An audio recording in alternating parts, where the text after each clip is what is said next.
বাড়ি চলে আসার পর পিসিকে দিলাম এখানে মাংসটা ধোয়ার জন্য, কারণ মাংসটা যত ভালো করে ম্যারিনেশন করে রাখা হবে অনেকক্ষণ ততই কিন্তু টেস্ট হবে।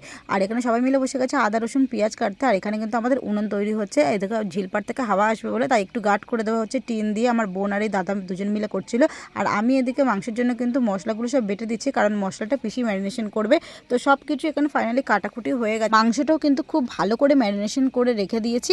আর 2 ঘন্টা পর কিন্তু এবারে কাবাবগুলো পোড়ানো হবে। আর এদিকে দেখো আমাদের উনুন কাঠ একদম সব রেডি। কাকি এসে সুন্দর করে উনুনটা সাজিয়ে দিয়েছে। আর কয়লাটা কিন্তু আমাদের পিসি দিয়েছিল বলে অনেকটাই সেভ হয়েছে। তো তারপর দেখো এখানে কাবাব শুরু হয়ে গেছে কিন্তু পোড়ানো। আর সবাই মিলে খুব এনজয় করেছি, খুব মজা করেছি। শীত পড়েছে যেহেতু কাবাব পিকনিক না করলে কি হয়।